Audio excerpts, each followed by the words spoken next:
7 warrant services on Route 210. And also on the northern end of 210 for the pedestrian safety initiative, we've made contact with 4,907 pedestrians to date in order to pass out literature and information in reference to pedestrian crossings. Okay. Those are the officer.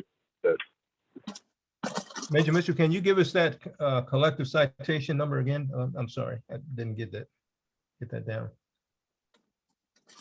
The total citations until 11/19/22, the total of 3,805. 3,805. Okay. Thank you, sir. Thank you, sir. We want to thank Major Mitchell and all of his officers who are doing a very dedicated, diligent job on Route 210. They put their lives on the line for each and every one of us every day that they're out there. And sir, we thank you and thank all of your officers. And again, wishing you and all of them a happy Thanksgiving. I want to, if Delegate Chris Valderrama is with us, I will turn over the platform to her. If not, we'll hold off. I'm here, Reverend Screen. Are you here? Okay, Yes. well, thank you so much. Let me just introduce you properly. Here's, I want to just introduce to the audience here, Delegate Chris Valderrama. She's our representative here in District 26, and she has been diligently working hard for each and every one of us to try to get passage of bills that will help the camera situation, to help, and the bottom line, help the safety situation for Indian Head Highway and the outlying community. So Delegate Valderrama, we're blessed to have you, and we'll just turn platform over to you and however you want to present the information that you have for us tonight. Okay. Well, thank you, Reverend Screen. And I just want to say good evening to everyone that is on this call. I know you have this meeting regularly, so it's my honor to be a part of your meetings, not my first, and it definitely will not be my last. But if I may take a point of personal privilege, I'd like to introduce, I saw her online and she actually reached out to me as well. I just want to let you guys know that Delegate-elect Jamila Woods, who will also be your representative in D26, is on this Zoom meeting with us tonight as well. And I can't speak for her, but I'm sure I can in the sense that I can attest she will be looking out for all of you as I have been and will continue to do for the safety of our constituents here on Route 210. So with that said, I'm not going to take up a lot of time because sorry. Okay, that must be someone who's not muted. I primarily like to be a part of these meetings, so I'm aware of what is happening.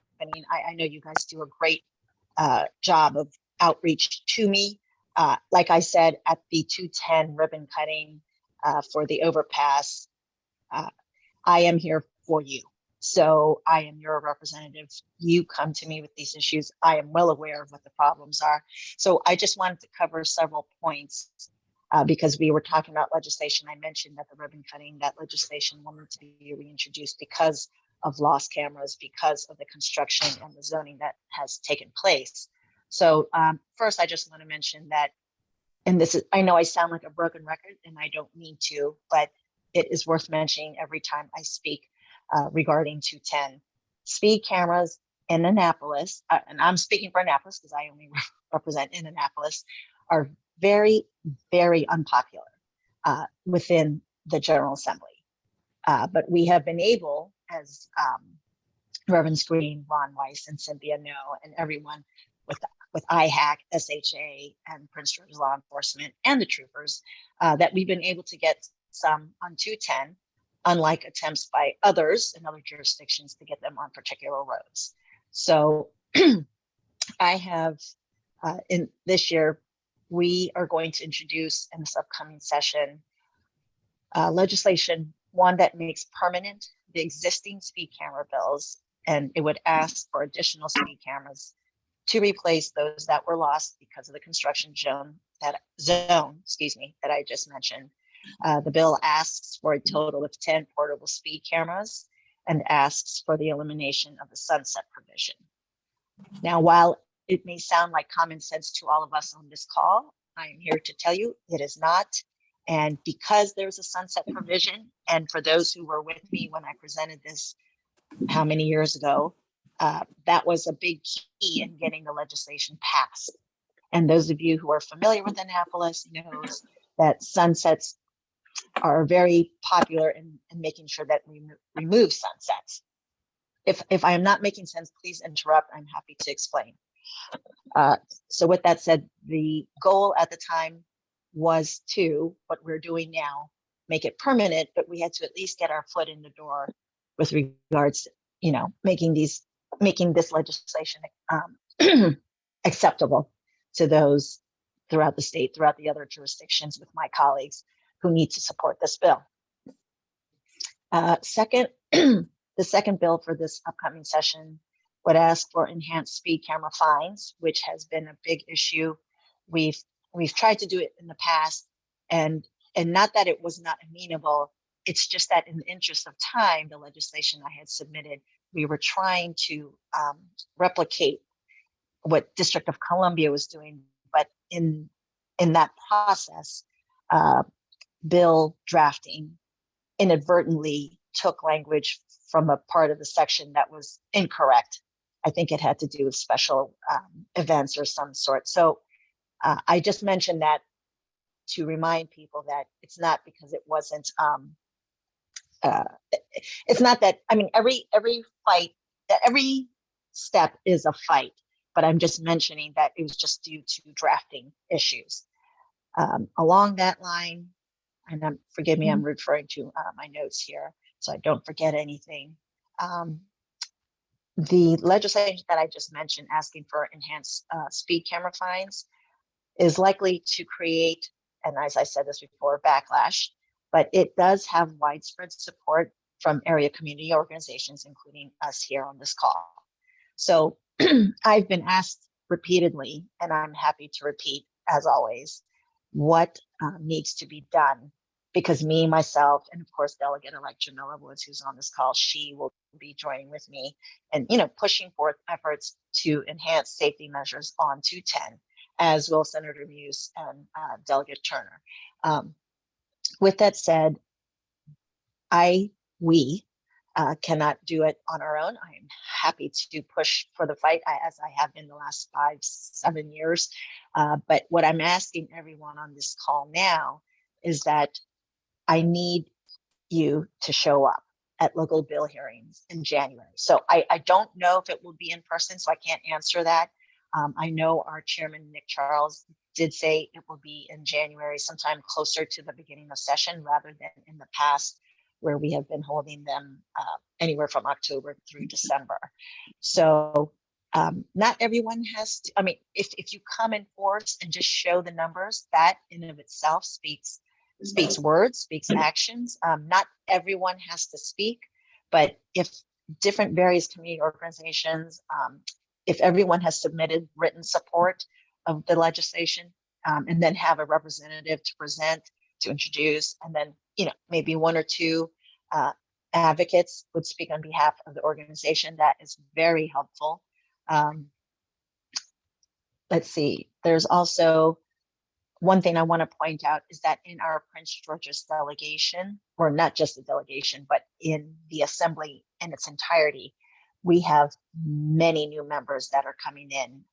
It might be even larger than my class, probably in the 40s, if not more. I'm not sure, I didn't actually calculate, but the the members that are new to the Prince George's House delegation and Senate, but speaking for the House, will need to be educated on this issue. Those who have been in the House with me along the last several years with my legislation are quite familiar, especially the chairman. And I know some of you folks here have met with Delegate Nick Charles. But I just want to remind you, there are a number of new Prince George's House delegates who will need to be educated on it. The committee your committee, or the different organizations that will form this committee, should develop, and I mentioned this at the ribbon cutting ceremony, a white paper, a background paper, something that can be, I mean, if it can be double-sided, one sheet, awesome. The more paper that gets distributed, the less it will be read. I can tell you that from, observation, even in bill hearings. Just exact major points as to why the legislation that will be submitted this year needs to be passed. So if a background paper could be developed, and then, we would make sure that's delivered to new members. And then, of course, not just the Prince George's delegation, but as I mentioned in the past, once it gets out of delegation, it has to go to a House Standing Committee, which is the Environment and Transportation Committee. And so they have a subcommittee that deals with transportation. Many of you on this call are very familiar with them. But as I said, new members have come and gone. So I think that would be a very number one asset, is that white paper, that background paper. Folks from this call, the committee that when I keep saying committee, I'm saying that everyone on this call should be known as, the advocacy group that would be pushing this legislation, not just me, not just D26. So I highly recommend that folks here, whoever those advocates will be, because I can say I name the same names every time: Reverend Screen, Ron Weiss, Cynthia, and others, but it really has to be more than just 3 people. I am telling you straight, if folks could set up appointments, even if it's virtual, you get more done virtually. Set up appointments to brief the delegation members, the Prince George's House delegation members, as well as the Environment and Transportation members, the committee members, specifically the Transportation Subcommittee group, although we don't know who will be in that subcommittee just yet, or the committees. Having said that, I know that it has been expressed to me about the lack of progress and what each individual person can do and moving these efforts forward. I'm basically telling you right now exactly what to do. While it might not seem specific enough or what have you, that is what needs to be done. And people have to, when I say go to Annapolis, it can be virtual, but you have to meet with the members. It can't be me. I'm happy to do it, and I have been doing it, talking to each member, but when they see how many people are actually advocating on this issue and not just the legislators, it makes a profound difference on the outcome of the legislation. So we also plan to contact as we all know, if someone could mute themselves, I'd appreciate it. Thank you.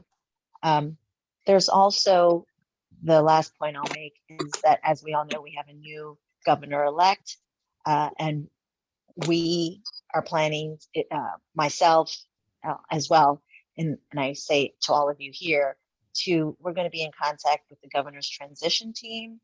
There was a transportation subcommittee that has been created and named. That group should be present with written information about the needs of Route 210. That includes speed cameras, but also other measures that may help. So I think, or I believe, getting this issue before the new governor's team and with new legislative officers, several of whom I'm very familiar with and have relationships with, can definitely push these issues that we need for 210. And so I would also suggest, in addition to the outreach, in-person outreach, I think it would be great if we have some kind of, letter, document signed by all the local community groups that can be attached to the one double-sided white paper I mentioned earlier, maybe 2 pages tops. That's what I would suggest. And with the names of the different individuals from the organizations that are pushing this. And it doesn't, and as many of you know, it doesn't just have to be from D26. As we all know, 210 is utilized by Charles County residents and many others. So like I said, I didn't want to take too much time, but those were all the points I wanted to cover. And I definitely just want to hear feedback, or if there are questions, I'm happy to answer. So thank you for that, Reverend Screen. Yes. Thank you so much, Delegate Valderrama. You went over very thoroughly, I think, your ask and what we need to do as individuals, as a group. We thank you so much. I know that you're a busy lady, but I'll just refer right now to the audience. I'm sure I think we have Dwayne Bowie who wants to ask a question. So Mr. Bowie, you go right ahead. Sure.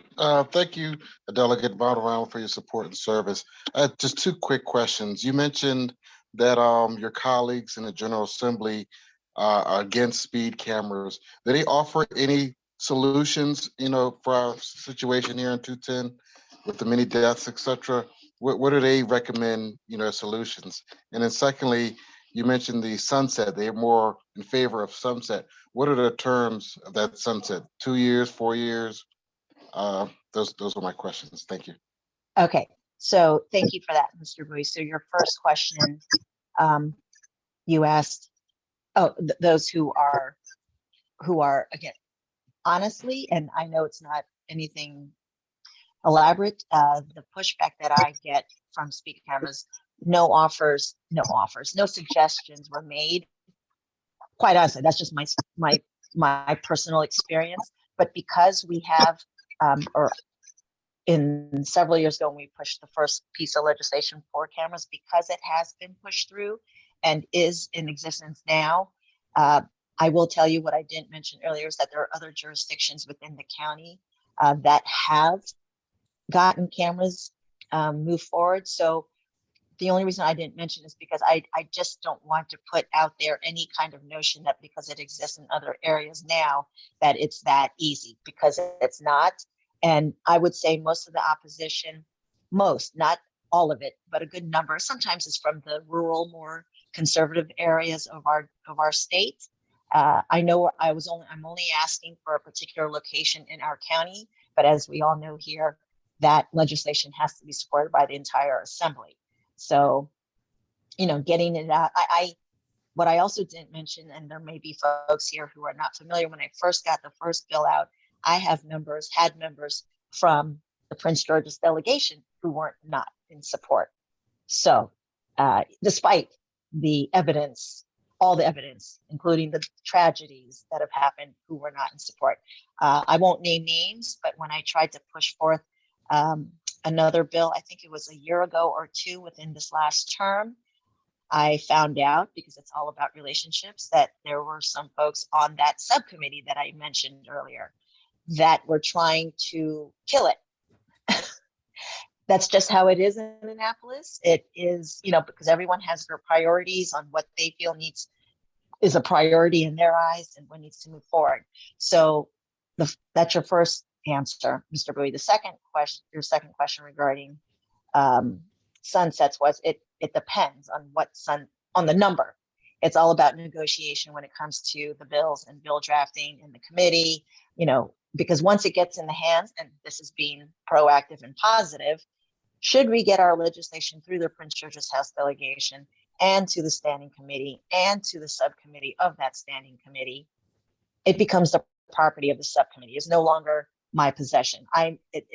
Even though my name is on it, it is no longer, they can ask me for input. They don't have to ask me for input. It just depends on the chairman and what have you. So the sunset is about to expire, which is why we're moving forward with another draft that will ask for permanency. So, but when we're talking about bills that require a sunset, it's really up to however the legislation is drafted and agreed upon. Okay. Thank you. Thank you so much. Very welcome. Are there any other questions for Delegate Valderrama? Yes, Reverend Dr. Screen, Dan Donahue down here in Accokeek. Yes. Delegate Valderrama, would you suggest we contact members of the county council to help with this? Absolutely. Especially I'm thinking of got it. Thank you. Will do. County exec, if you like. Sounds good. Hey, they all work for us. Thank you. They do. And maybe I should clarify, when I was mentioning advocates and everyone, community organizations, I apologize. I probably should have said county council, etc. I should not make that assumption that was a given. So Okay. my bad.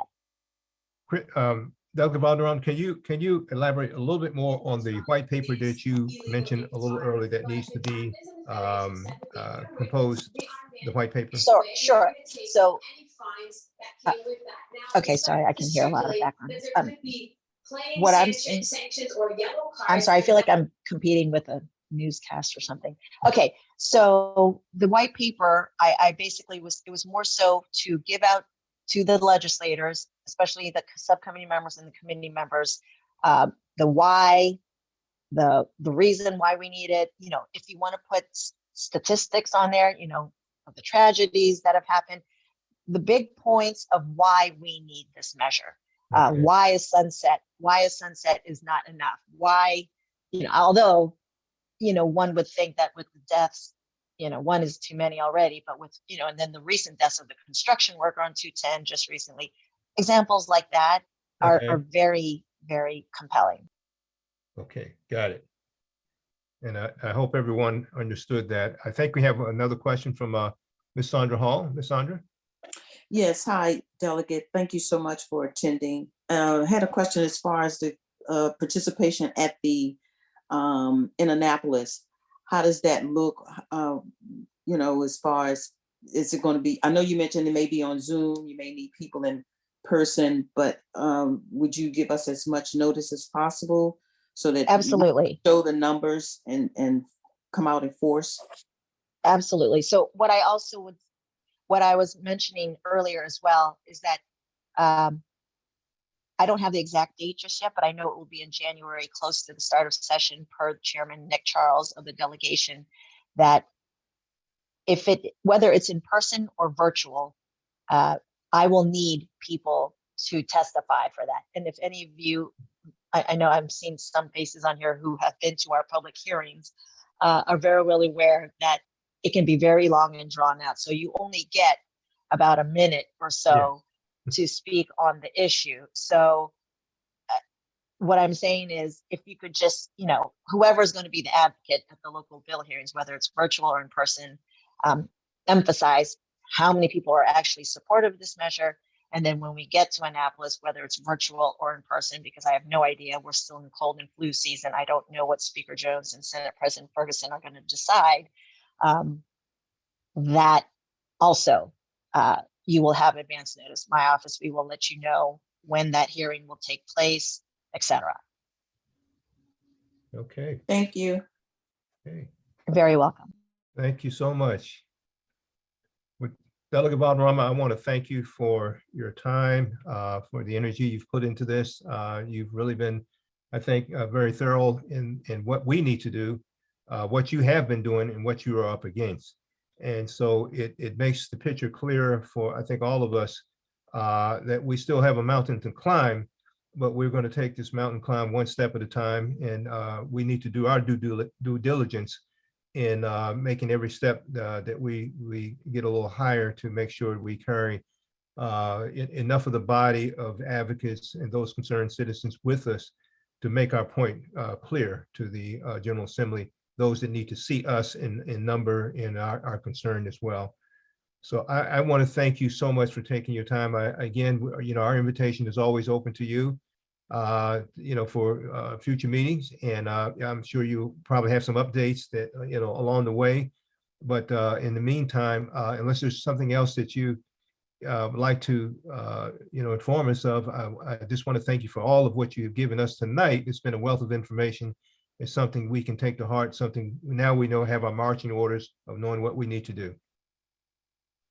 It's my job and it's my pleasure, my honor. I will say that I've said it before, if anyone is new on this call for this meeting or what have you, I want to let SHA and law enforcement who's on this call, please keep the doors of communication open. I can't know everything. I try, but you guys are also my eyes on the ground, so to speak. So I welcome all the information that is needed, because while you may think it might be something little, you never know. It could be that piece of information that I need to, you know, move forward. I will say it would not hurt. Oh, I think I already said it. The CEX. I already mentioned it. So, and I will do my part to let leadership know that it's very important in our county and our district as well. So, Thank you, Delegate. thank you. Thank you so much.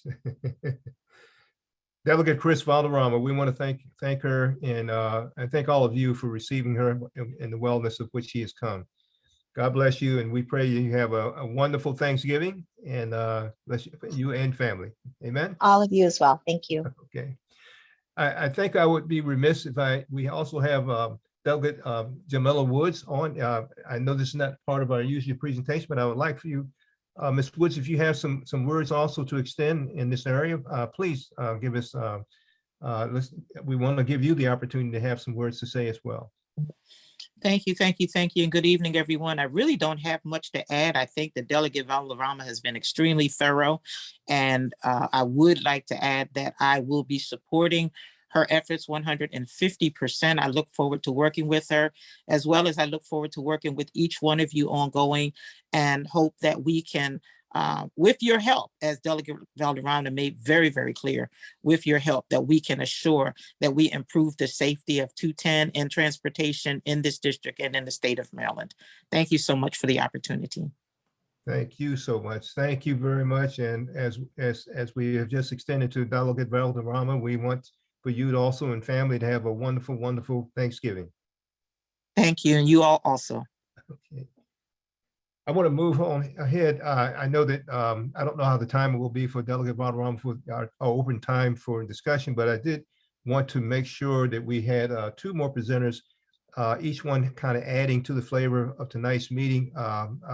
One of our well-known representatives from the State Highway Administration, Peter Caponides, who's always been a very intricate part of all the things that need to be done in infrastructure improvement, everything that he's been faithful to just be here in the 5 years that we have been up in existence. And so, Peter, we always welcome you with open arms and certainly extend our platform to you here tonight. And we'll just allow you to just please go ahead and let us get our recent update of what you have to tell us for this evening's presentation. Thank you, Reverend Dr. Screen. Good evening, everyone. First and foremost, the Maryland 210 and Kirby Hill Road project is officially completed.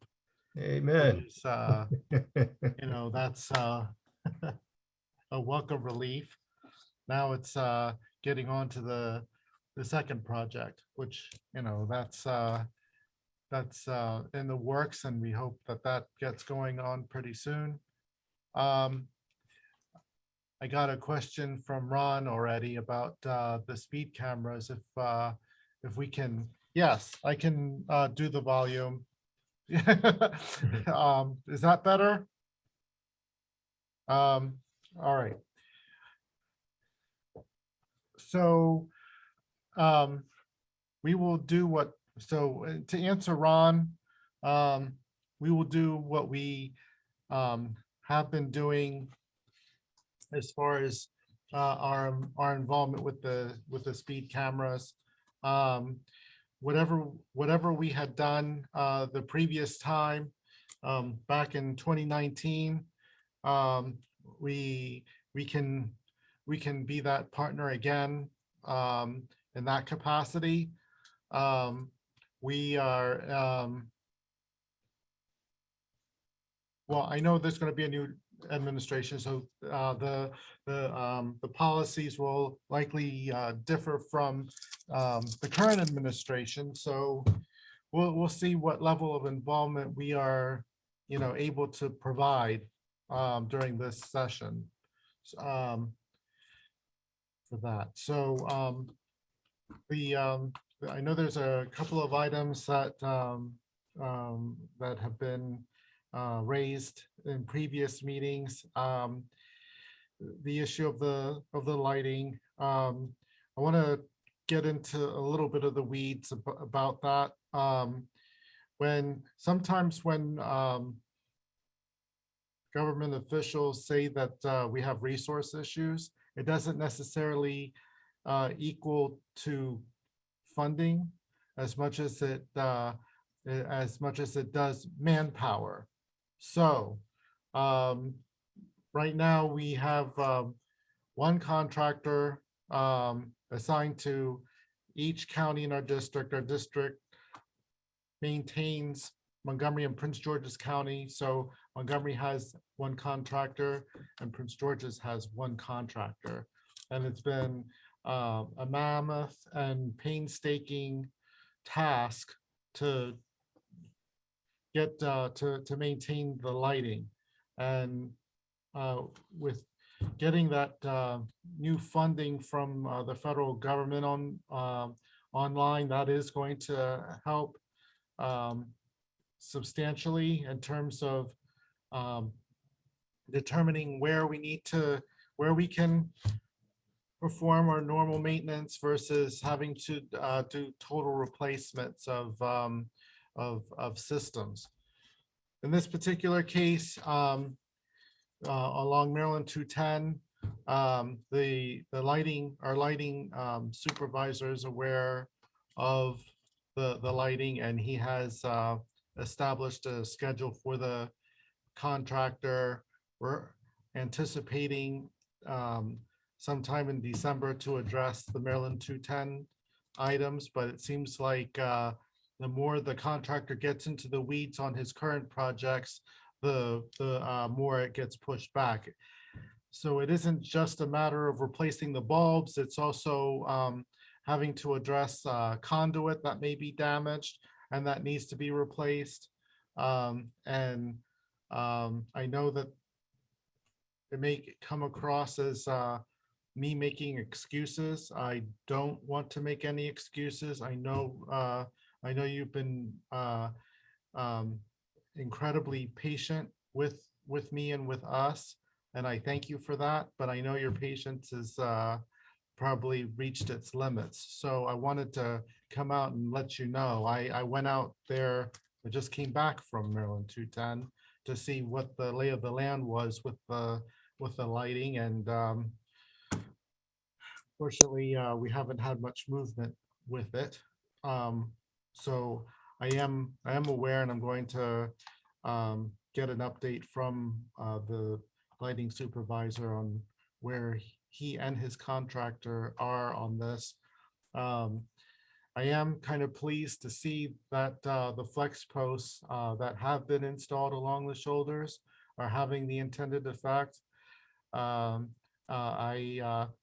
got a front row seat to seeing someone using the freer portions of the shoulders.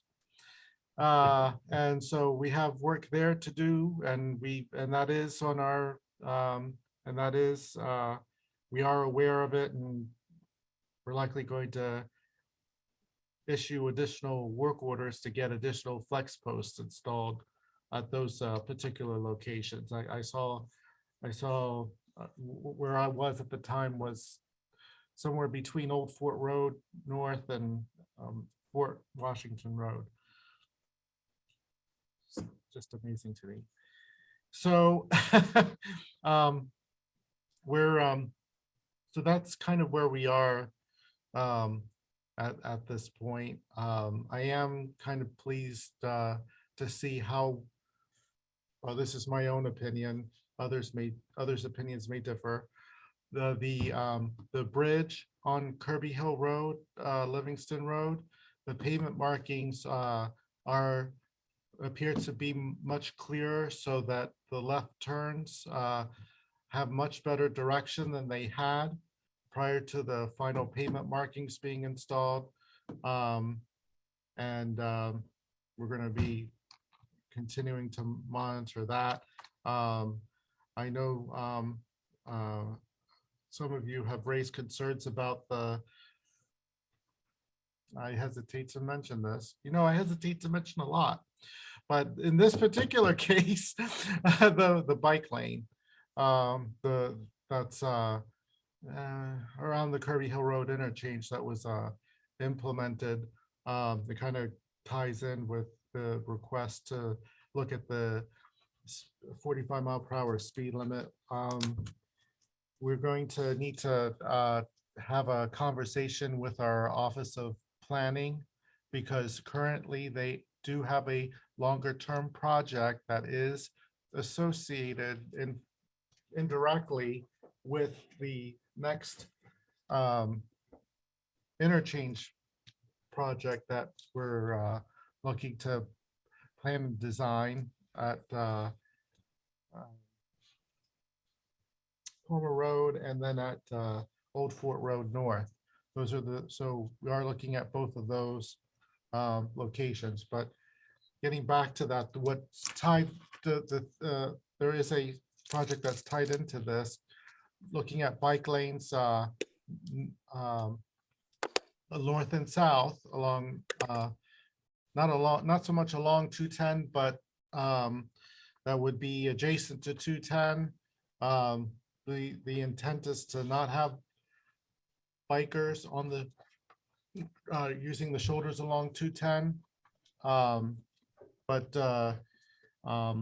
we need to talk to the Office of Planning and Preliminary Engineering to discuss that long-term project and to look at something interim that would be more suitable for bikers to use, as opposed to what we have out there right now, which is we have the shoulders designated for bike lane use. It goes from Kirby Hill Road all the way to just before the I-295 Beltway North interchange ramps. It isn't desirable. I agree with that. Part of the reasoning behind implementing this, or at least making the recommendation to incorporate this into the design and the construction, was that the current speed limit is 45 miles per hour based on our guidelines. It was an opportunity to provide some type of bicycle connectivity. However, for all of us who are aware of the way people drive Maryland 210, it may not have been the most desirable thing to do. So that's what I'm looking to fix at this point. And so that's all I have at this point. I anticipate being able to give you a little bit more information about the next two projects in January. Okay. They're trying to iron things out with trying to formulate that schedule and start the process of getting the public involved in those two projects. Peter, your volume is kind of dropping off a little bit, so we were kind of having a hard time hearing you. I think you Sorry can about pump. that. Yes, okay, but if you can kind of, as they Oh. say, pump up the volume just a little bit more. All right. Yeah, that's a constant problem I have with my voice. Okay. I think we have I know you have a bunch of two people asking quick questions for you. I want to take those two quick questions, but then I want to move on real quickly because we still have a presentation from Ron Weiss, and I think that will be something that everyone wants to hear the information he has. But let's go to the two quick questions. First, we have Joseph and Rita Trapani, I believe it is. Yes, thank you, Dr. Reverend Scream. Peter, do you have any insight as to what is the rationale for bicycle pathways between the Beltway and I think it was maybe it was Palmer or Old Fort Road North? I got a card in the mail today Yes. from the planning committee or division, announcing a video public hearing. As a former cyclist and more so a motorcyclist, I have to wonder what the rationale is. In motorcycling, we always talk about the expression, it's not the destination, it's the journey. In bicycling, I'm not sure what the journey, what the destination is. Is it people trying to get to the Beltway by bicycle? I just don't No. understand the rationale. No, and that's a very fair question. So part of this was sort of taking an opportunity with the posted speed limit and relatively wide shoulders to allow for bicycle access. And this was in order to provide a connection that would lead to the trails that lead to the Wilson Bridge crossing. And it's not the most well, as you can, as as I'm interpreting from your voice, it's not desirable, and I agree, it's not desirable. So I am trying to get an internal meeting together to express my concerns, as well as the concerns that all of you have shared regarding the use of the bike lanes, and see if we can come up with something that is more suitable to make things safer for bicyclists, considering the conditions that we all know about on 210. Yes. But thank you, Peter. I think clarification about hooking up to the trail that goes across the Wilson Bridge and points in Alexandria does help clarify some purpose for the need for bike lanes going north. Thank you. Sure. Okay, thank you.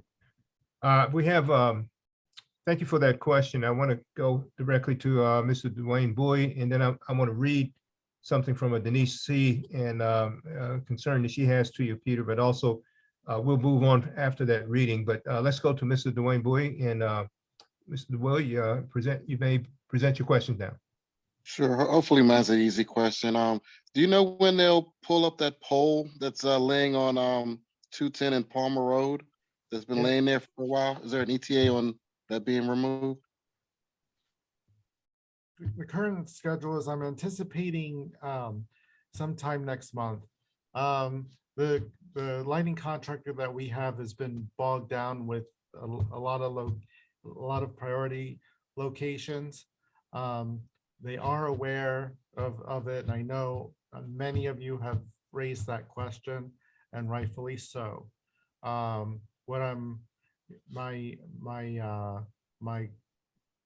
guide to the lighting supervisor was, rather than reinstall the light at inside that raised island, to have it to the outside of it, so that way there's less of a likelihood of the pole getting struck. But if that is not feasible, then we're just going to not reinstall it, because it seems to be a favorite target of people. It's been struck 3 times. Wow.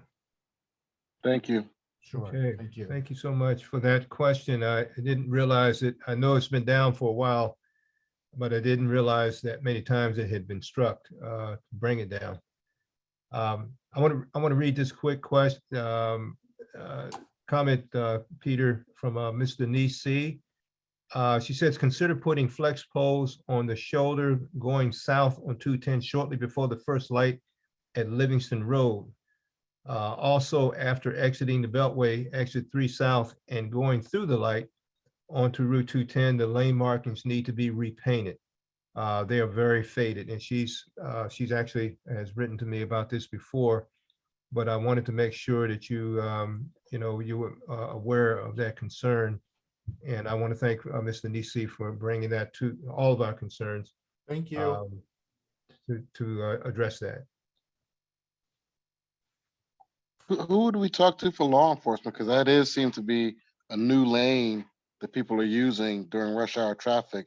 You see them barreling down that shoulder up to the Livingston light.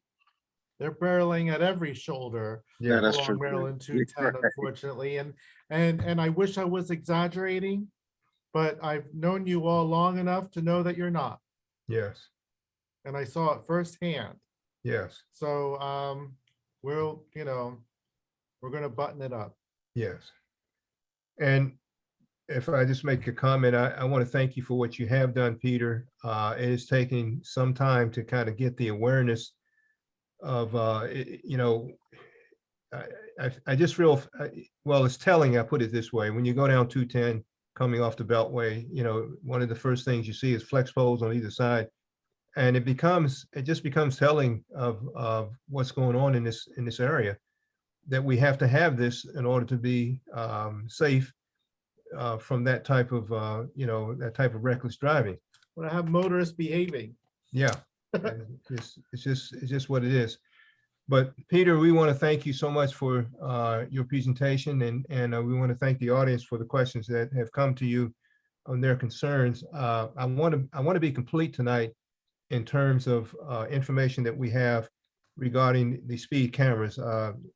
Probably all of you noticed I didn't give any report myself that I normally do after Major Mitchell's report. That is because we have Mr. Ron Weiss, who's going to give a more extensive report on the speed cameras. Late today, we got some the latest information of the cameras reporting, and there's also some background things that you also should know as an audience regarding the cameras and how, I guess, how can I say it? Well, I'll put it this way. I'll let Ron explain it all in how cameras and the current contractor or vendor issues where there are some inconsistencies there regarding reporting. But Ron has done a great job in being able to convey on a graph, along with his narrative, the things that I think all of us need to hear. So, Ron, I'm going to turn it over to you. Ron Weiss, member of the 210 Traffic Safety Committee, has done an excellent job of analytics with the data and also the visual, I guess, representation of how things are really going with the reporting as well. So Ron, I'll let you go ahead and take it away, and you can move forward from there. Thank you, Reverend Screen. Before I start, I wanted to wish everybody happy Thanksgiving and a safe Thanksgiving. I want to make sure that we're all back here in December and that we don't lose any members on 210. I wanted to ask Peter, if you're still online, Peter. Delegate Valderrama talked about us putting together a white paper to support the bills that she's going to be sponsoring in Annapolis.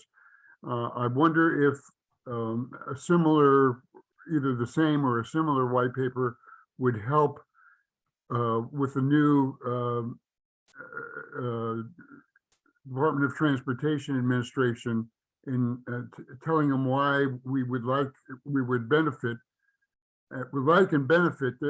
from their support of speed cameras on 210. I think we have a fresh opportunity to do that. I know we've had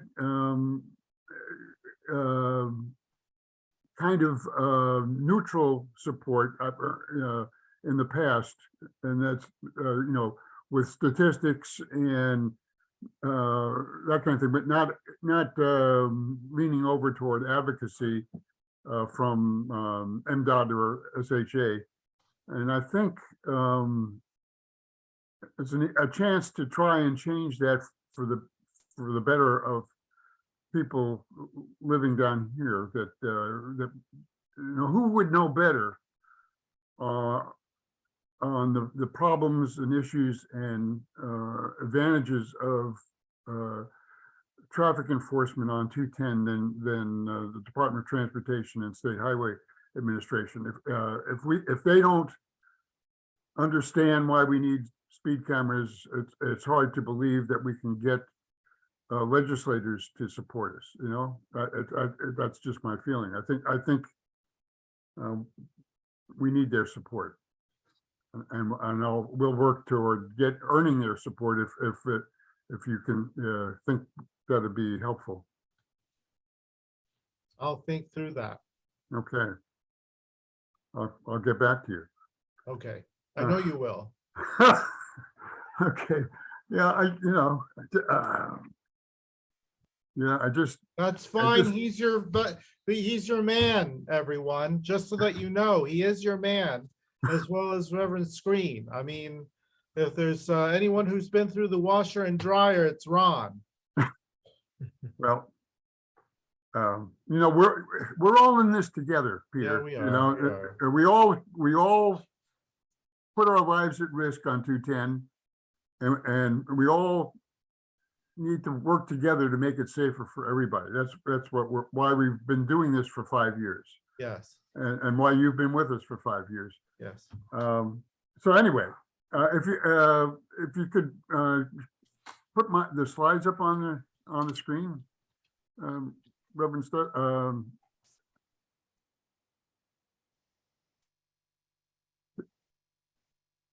Reverend Tierney, can you put the slides on the screen? I'm working on it now. Just a second. Can you see it now? Not yet.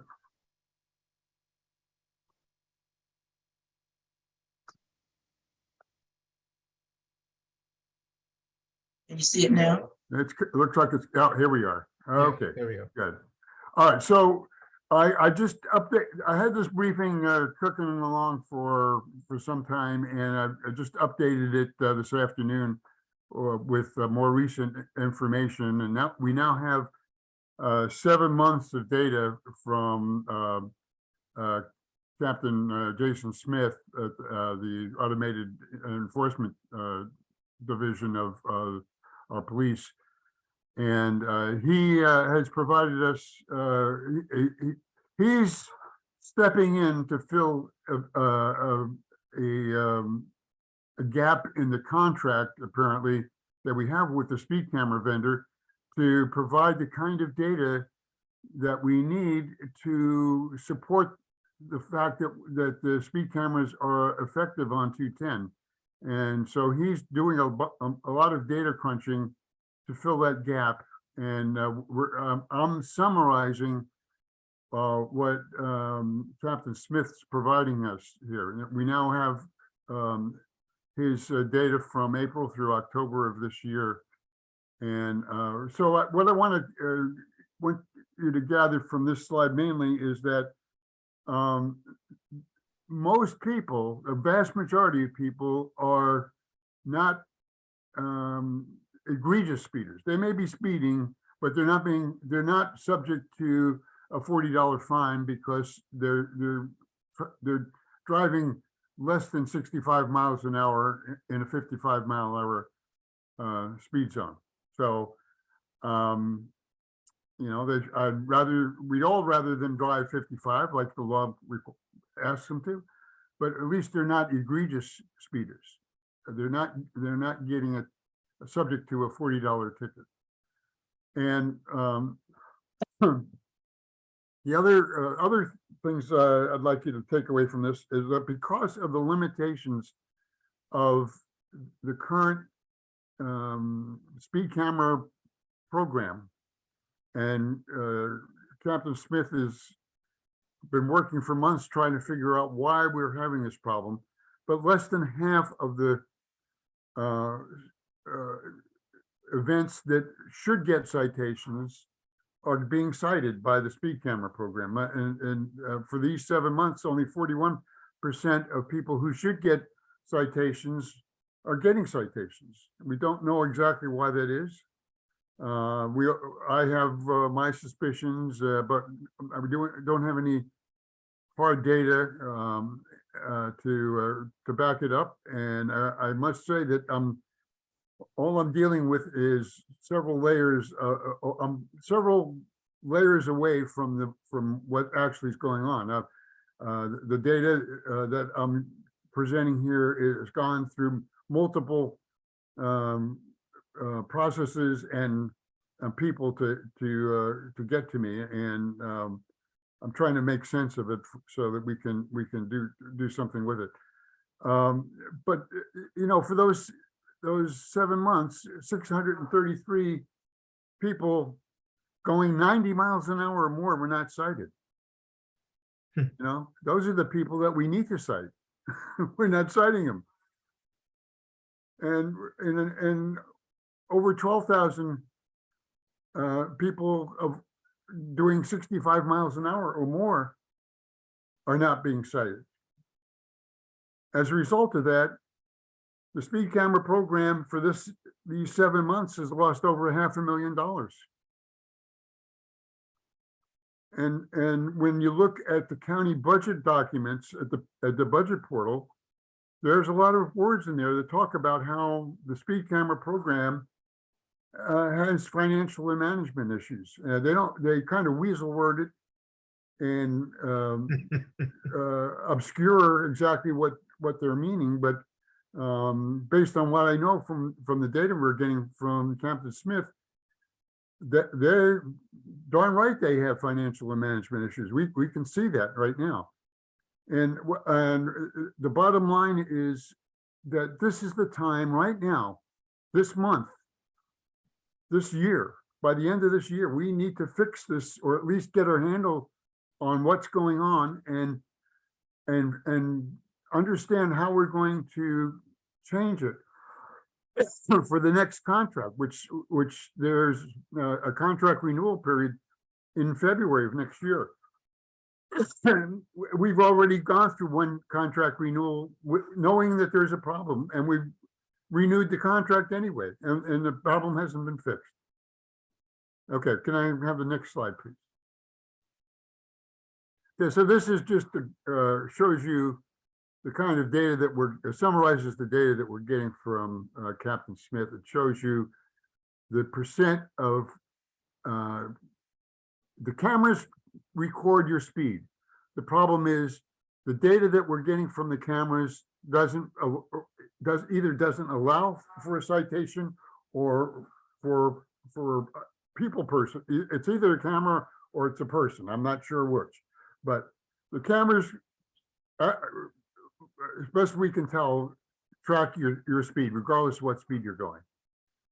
We don't get citations from them. That's the problem, and we don't know if it's the camera or the person's in between the camera and the citations. But this shows you that by speed bands and by month, that we're getting less than half the vehicles who should get citations are being cited.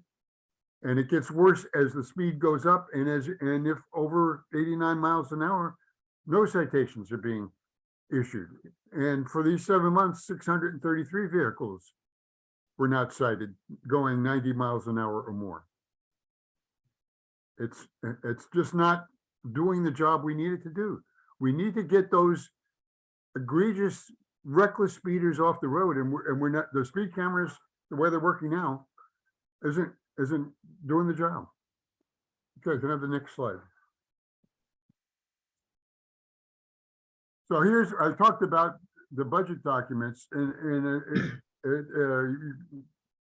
read through them, and it's not fun reading, but we've got 16 off-duty police officers reviewing what the citations that the contractor passes on to the police to make sure that they're valid citations.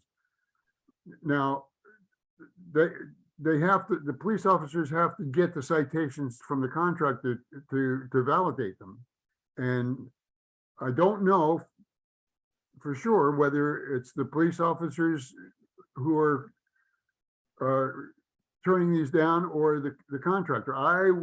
My guess is it's the contractor. I don't think a police officer seeing evidence of somebody doing 90 miles an hour would not validate a citation for that violation. So I am pretty sure, I'm not certain, but I'm pretty sure it's a contractor problem. Okay, so this contractor, who's been on board since February of 2019, got a renewal this past February, and is in line for another renewal this coming February. And based on this performance, I don't think it should be renewed. That's my opinion, and I don't see any reason why it should be based on this performance. We have the total inventory of speed cameras in the county, 66, and we have 3 of them right now on 210. The others are in school zones, and now we've got new legislation that lets those cameras also be used in residential areas. But I don't know how well they're working, whether they have the same issues as the 210 speed cameras have. That they're not being stressed at the speeds, hopefully, that we're seeing on 210. So it may be that they work in residential areas or not. I don't know, but we don't have data. We don't have any data for those, so we don't know. And the budget information comes out and says that the county is paying for cameras that generate little or no citations, and we see that. That's in the budget. They know that. And not only they're not getting citations out, there's $16 million of citations that haven't been collected. That $16 million could do a lot of improvements on 210 or other county things that we need done. And the budget says that there's been a significant increase in the cost for the speed camera program. Over $500,000, and they're losing $500,000 in 7 months. So, this program is in bad shape. If an auditor looked at it or an inspector general looked at it, they'd be in a heap of trouble, and they should be in a heap of trouble. Okay. Okay. Next slide, please. Okay. So here's the thing. If the speed cameras were just backing up other enforcement, it wouldn't be such an issue. But they're not. We have, as Major Mitchell, I didn't have his numbers when I put the slide together, but his numbers, I went back to when Chief Stawinski briefed us on January 4th after the 3 major, I never get their name right. Mejia kids were killed. Yeah. We had a conference on right off of 210, and he showed us a big poster boards and said, in 2018 there were over 6,000 traffic stops and 10,000 citations and 7 arrests. And Major Mitchell just told us as of November 19th, there were 1,623 traffic stops and 3,805 citations and 1 arrest. So the police enforcement has gone down dramatically on 210. So, and we don't have the work zone cameras, as Delegate Valderrama talked about, and Peter knows.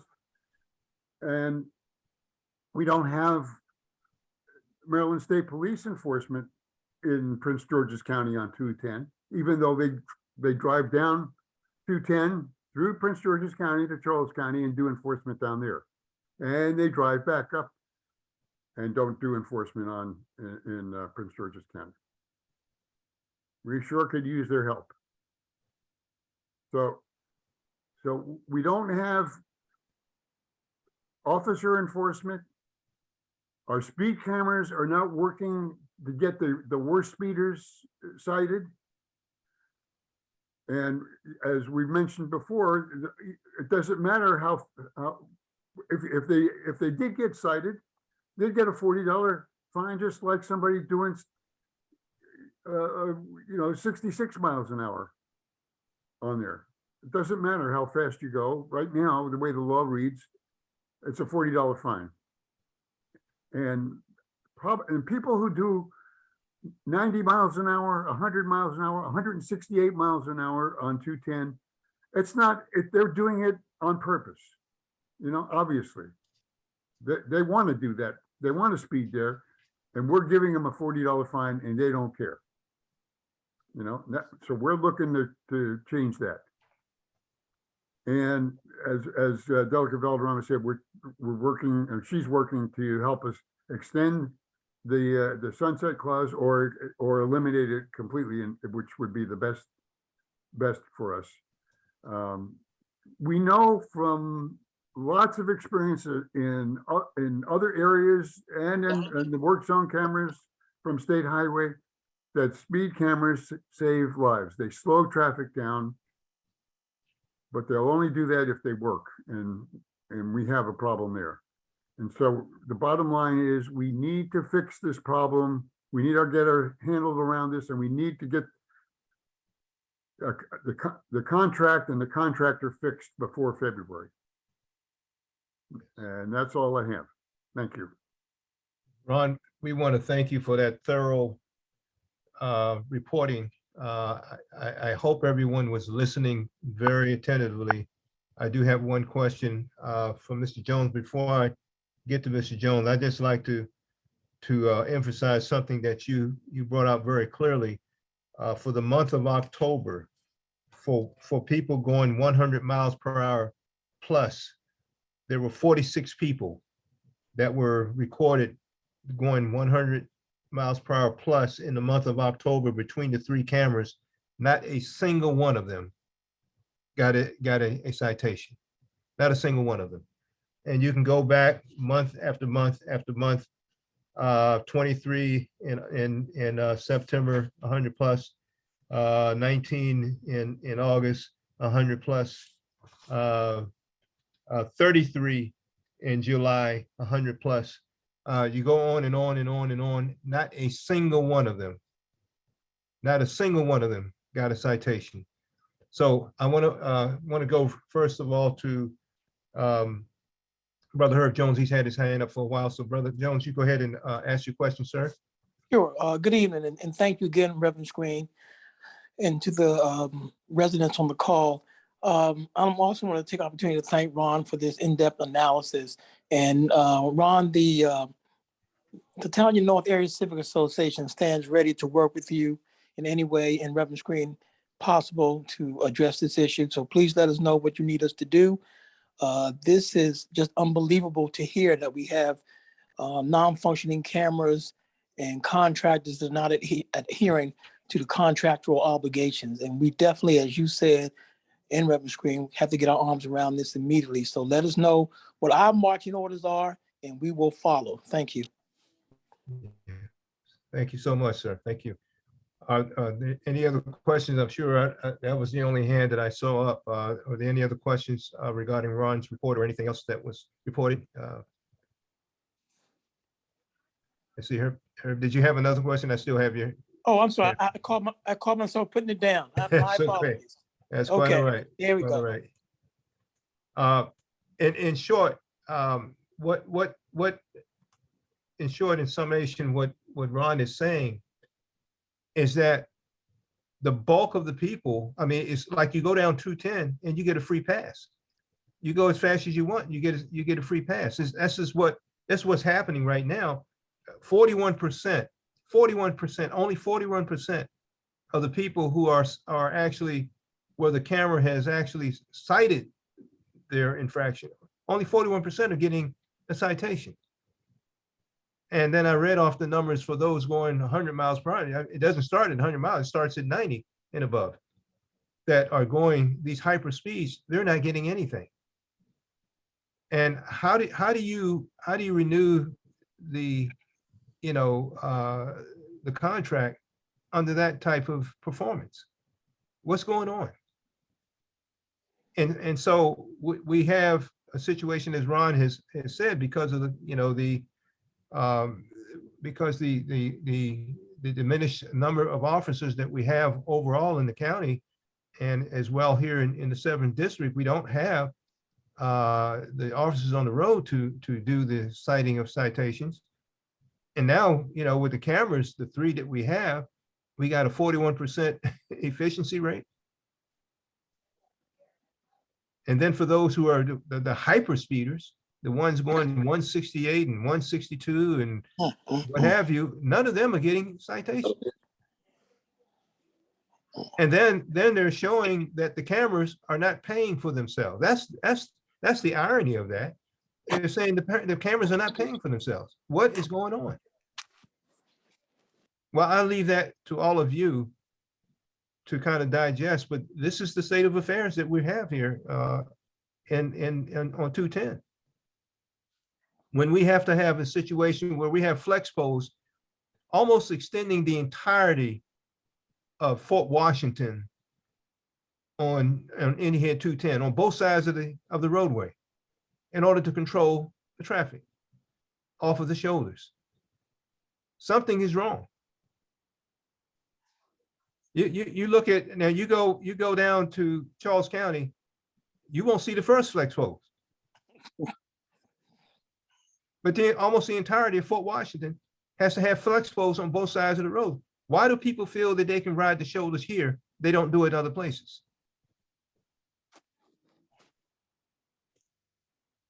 Is it because nobody's, enforcing them, enforcing the law on them? Why is it this is the racetrack? People going 168 miles per hour with cameras there that record their speed, but they don't get accounted for, their hyper speeds. Why is that? And I think that's something that we all need to digest and in our own way, ask the question to ourselves. Something is, grossly wrong with that. By the way, just as a by the way, we've had 8 fatalities as of right now for the year on 210. 8 fatalities this year. Okay. People are going faster, we're losing more people, and the cameras are doing less work. And we have less officers to cite the people. I mean, it's almost like you get a free pass to do whatever you want on 210. Why is that? Well, I think Delegate Valderrama and Delegate Woods have both shown that they are willing to fight for us, but we have to fight also alongside them in this upcoming General Assembly session. We have to make the picture known to others who are living in a different world than what we're living in. They may, in their neighborhood, feel safe or relatively safe. They're not living in this situation where we have to have flex poles on both sides of the road, north and south, as we do here in this Southern Maryland community governing 210. So we have to be able to paint the picture for others to let them know exactly what we're dealing with down here. And it's going to take all of us in some way, shape, form, or fashion. I am glad for each one of you here on the call tonight. And I pray that as we have I think I see the number 26 of us on the call, I pray that we continue to have these numbers to go forth to Annapolis and many more to make our case known. It's our children who are at risk, our families who are at risk. We have to do some things to make this better for all of us. Are there any other last minute, any questions or comments that anyone would like to make? Hands up. Okay. This is Zeno St. Cyr. Yes. I also want to add my voice to those thanking Ron for bringing this information to our attention. It is both stunning and troubling, very, very troubling. But I was wondering, Ron, whether the contracts for these speed cameras are let by the county or by the state. And whomever is responsible for the contracts, has this information been provided to them? And if not, I think it would behoove us and the citizens of this area to get this information to the state legislature and other appropriate officials with the Department of Transportation.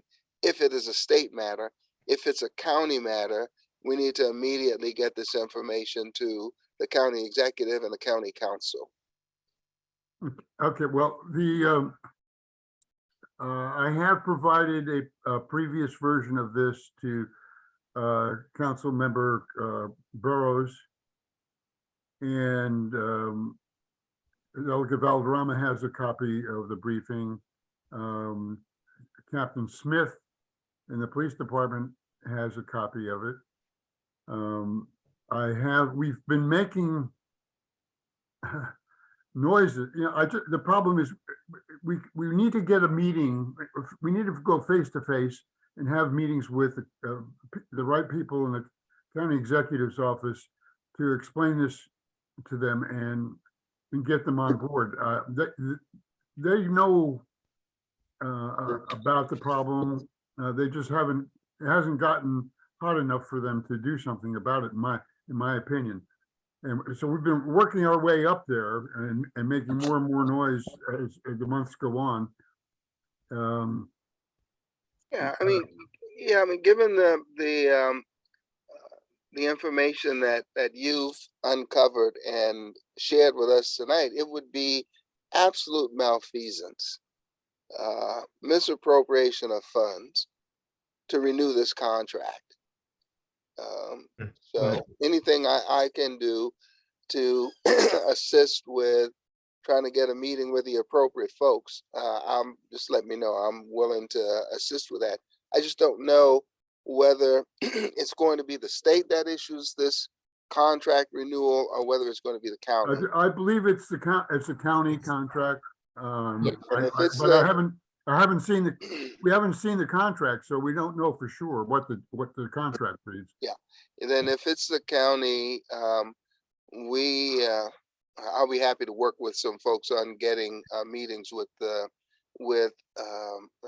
some appropriate folks, appropriate county officials.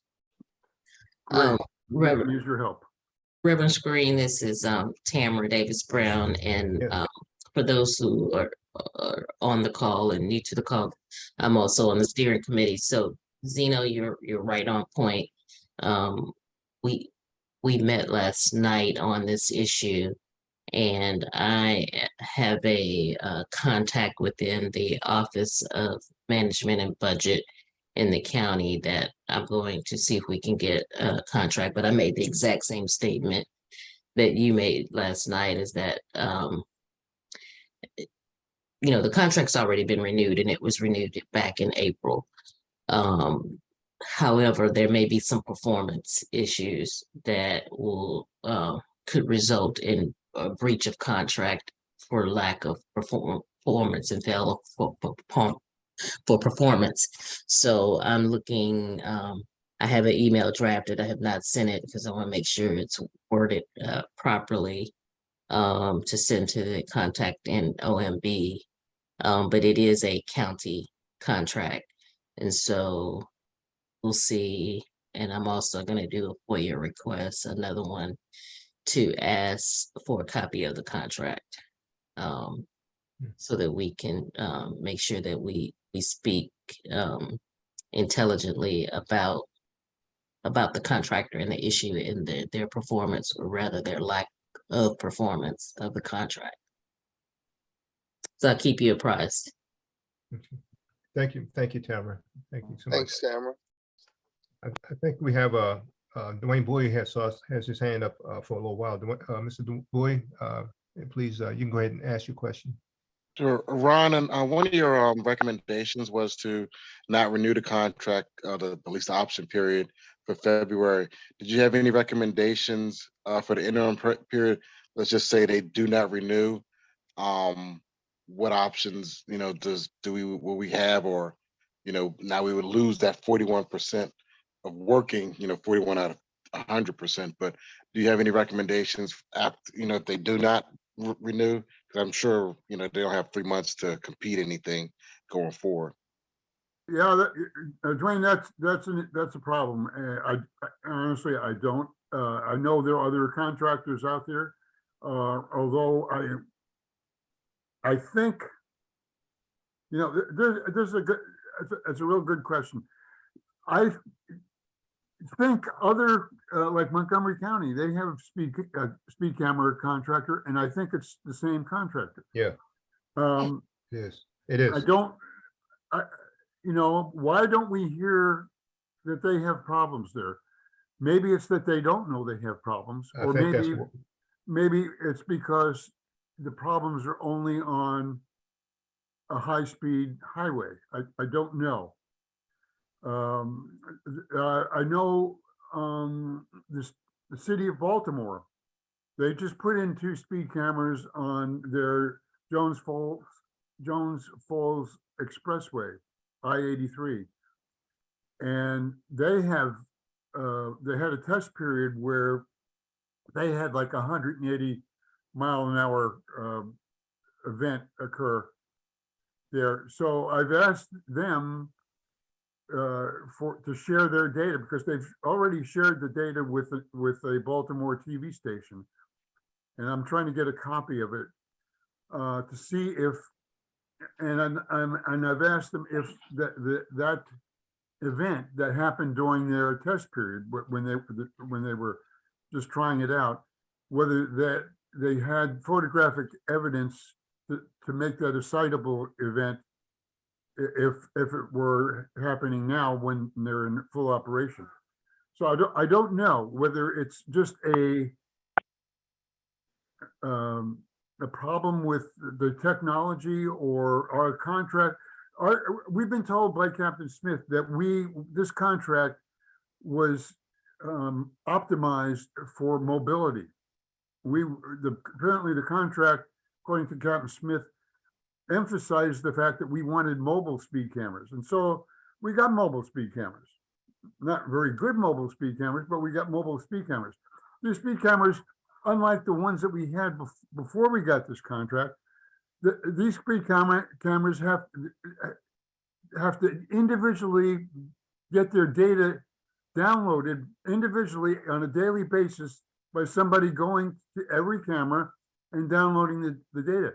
The previous cameras that we had that weren't optimized for mobility, they had a wide area connection, so they could wirelessly download the data to a central facility, and it was much easier and it required much less manpower, and we had much better surveillance or reading on whether the camera was operational or not. Now we only know on a daily basis, and even apparently from the data that we gain from Captain Smith, days go by when cameras are not operational, and we don't know, how can that be? So I'm trying to get a feel for what other speed camera vendors can do. Even if we find somebody that can do it, it's going to be changing contracts, and because the cameras are provided by the vendor, we have to get those cameras out and bring in new cameras, and it's going to be painful to change contractors. I know that, but year after year going on with cameras that don't work doesn't make sense either. Yeah. Right. And I was just trying to, cover all bases of, I get it, get rid of them, but I'm like, okay, if they stop, and they remove the cameras that are here, or if you thought it was the Wild Wild West now, and in the interim, until we can get a contract in place. You're right. Yeah, you're right. Well, this is about the way I think we have Brother Herbert before Herbert, and then Sandra Hall for questions. That is my fear in terms of, I think what we have all heard here tonight is that those who are looking at in the sunset clause, they have to evaluate, the use of these cameras since its inception. For us, it's been since 2019 or 2018, the first camera came on board. And if they see this type of, this inefficiency that's taking place, I mean, what would you do if you were analyzing someone's with this type of, background program? You shut it down until you get somebody new coming in and taking over. Well, that shutdown period, I mean, as I think it's already been said, you think we got the Wild Wild West now. And that's what it's almost like somebody has planned to fail this. I mean, I just speaking out on top of my head, it's because, I mean, these things have been known before the current contract renewal. How do you go back into a new contract, with this type of performance? But anyway, let's go back to Herbert. So just to hitchhike on that idea, Reverend Scream, because I'm thinking too, is this being purposely designed to fail? I would hope not, but that's where all the arrows are pointing. So my thought is to do our due diligence as a community. What are the things that we need to do? So my thought is speed cameras come under what cluster? Public safety, that comes under the county's jurisdiction. Is that correct? Yeah. Yes. Okay. And I'm thinking, what little I know about the county council, is there a particular committee that has oversight? So to make sure that as a community, we're doing our due diligence, we need to maybe ask that committee chairman to hold an oversight hearing of the speed camera issue, bring in the contractor. So we'll have a record of what we've done as a community to bring this to the attention of the entire council and in the county. Because if there is a oversight committee, I'm calling it an oversight committee compared to my work in the District of Columbia government. They have different oversight committees. They handle certain agencies, and the agency responsible for the speed cameras, maybe it comes from the county exec, has to take a look at that. So we have to maybe open up that can of worms and say, hey, we need to have an emergency oversight here on the speed camera issue. Have the county, whoever the county council member will be with their committee, request that the contractor come in along with the 7th district, everybody involved, and we talk this thing through, hash it out, bringing out details, and come up with some recommendations. So it looks like as a community, we've done our due diligence on the council level, if in fact the makeup is similar to in the District of Columbia in terms of council oversight. Yeah, I agree. As best I can tell, there's 2, maybe 3 agencies involved in the speed camera business. They're the police, the revenue authority, and probably central services, who is my guess, let the contract. And so, police, we have the deputy CAO for public safety is Barry Stanton. We have, and I don't remember who's oversight in the administration for the revenue authority. And and then there's central services.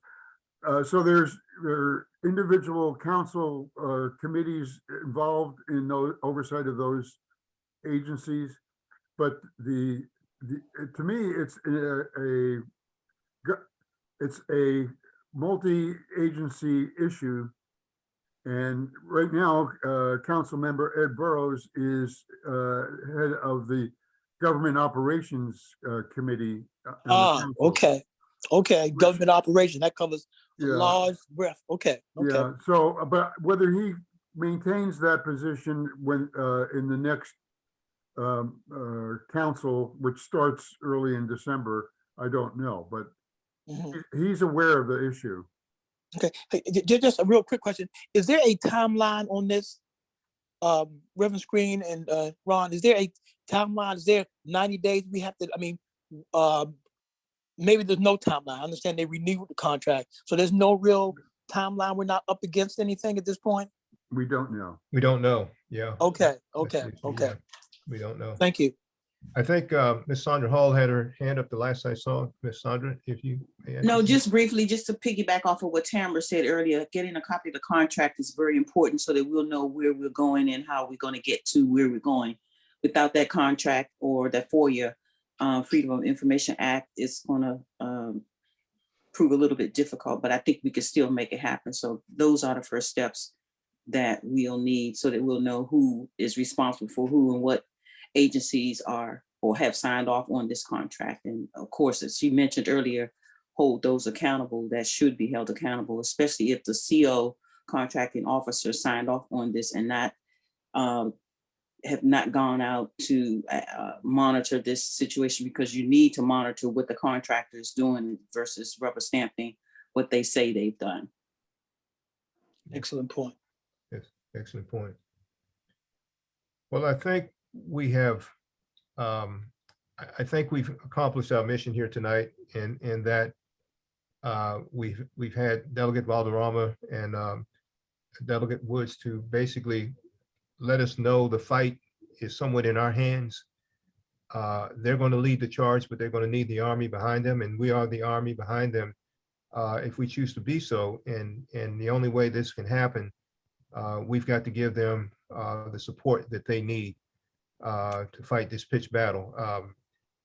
Delegate Valderrama, she explicitly told us that speed cameras are not popular in the General Assembly.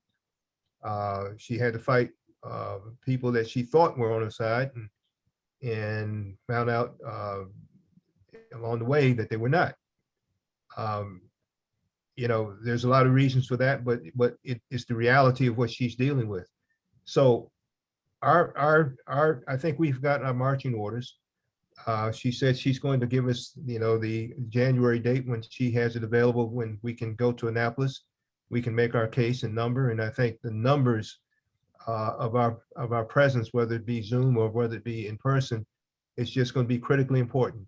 This is kind of like in our hands for the people who care. And I know that you care because you have been diligently on this line each month, month after month, trying to get information, trying to stay abreast, and you have done a great job at that. Now we're at the precipice of either falling forward or falling back, but we have to make some movement in order to make our cause known. And so I thank all of you for what you have done thus far. But the biggest pitch is still ahead of us. I'm just going to pray that you continue to keep the fires of your passion going. I think we're up against something here in this community. It doesn't make sense to have flex poles up and down the shoulders of almost the entirety of Fort Washington where 210 is. But that's what we're dealing with. It doesn't make sense that the hyper speeds that we have recorded, 168 miles an hour. And let's look at the other speeds. They're 140, 130, 150 and above for each month since April. So but it's the reality of what we what we have.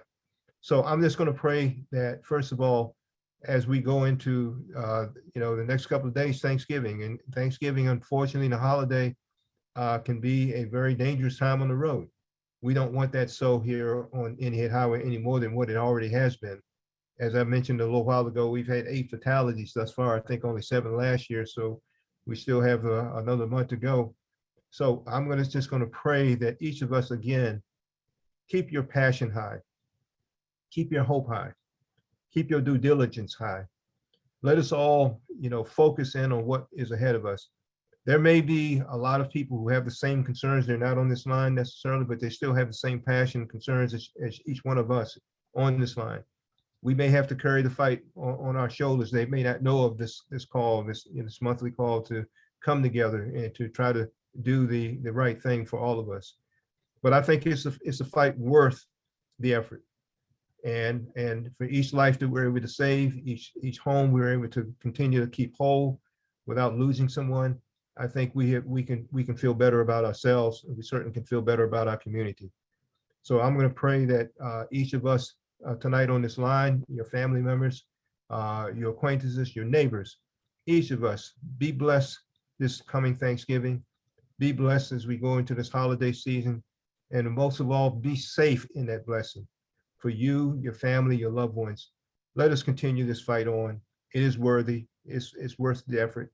And we're going to keep you posted from the 210 Traffic Safety Committee But we're also going to add our blessings to each one of you and pray the Lord just cover all of us in his safety, his love, and his well-being. Amen. Amen. Amen. Thank you. Thank you. Amen. Thank you. Good Happy night. Happy Thanksgiving. Thanksgiving to everyone. Thank you. Thanksgiving to everyone. Thank you. Thank you. Good night, Bye-bye. everyone. Happy Thanksgiving.